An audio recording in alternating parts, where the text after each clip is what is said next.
78వ స్వాతంత్ర దినోత్సవ శుభాకాంక్షలు. చిన్నప్పుడు ఆగస్టు 15 వస్తుంది అంటే అదో సంబరం. నిజానికి ఆగస్టు 15 సార్థకత కూడా మనకప్పుడు తెలియదు.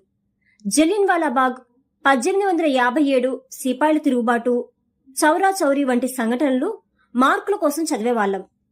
ఇప్పుడు ఆ సంఘటనలు గుర్తు చేసుకుంటే ఇందుకోసమా మన పూర్వీకులు స్వాతంత్ర పోరాటం చేసింది అనిపిస్తుంది.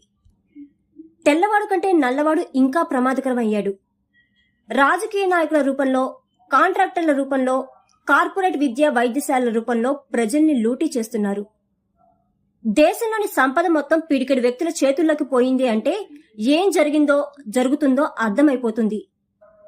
మనకంటే ఆలస్యంగా స్వాతంత్ర్యం తెచ్చుకున్న చాలా దేశాలు వృద్ధి రేట్లో ముందుకెళ్లిపోతున్నాయి. అడుగడుగున అవినీతి రాజ్యం ఏలడంతో జనం జీవితాలు కుదేలైపోతున్నాయి. గెలుపు గుర్రాల పేరుతో డబ్బున్న వాళ్లే చట్టసభల్లోకి వెళ్లే పరిస్థితులు రావడంతో వాళ్ల ధ్యాస అంతా పోయిన డబ్బులు ఎలా రాబట్టుకోవాలని తప్ప ప్రజలకు ఎలా ఉపయోగపడాలని ఆలోచించడం లేదు.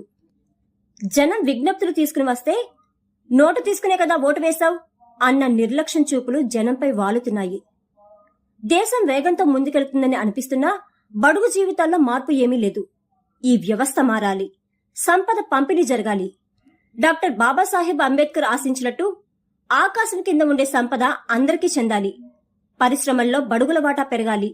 పూజ్య బాపూజీ కన్న కలలు సార్థకం కావాలి. మాతృభాషలోనే విద్యాబోధన జరగాలి. నైతిక విలువలతో కూడుకున్న విద్యకు ప్రాధాన్యత ఇవ్వాలి. యువ ఇంజనీర్లకు పెట్టుబడులు పెట్టి వారిని వ్యాపార అభివృద్ధిలో ముందుకు తీసుకెళ్లాలి. పిడికిడి మంది చేతుల్లోనే సంపద పోగుపడ్డం వల్ల క్రమేణా అసహనం పెళ్లుబుకుతుంది. అది మరొక స్వాతంత్ర పోరాటానికి దారి తీసే అవకాశం ఉంది. భూములు ప్రభుత్వం చేతుల్లో ఉండాలి.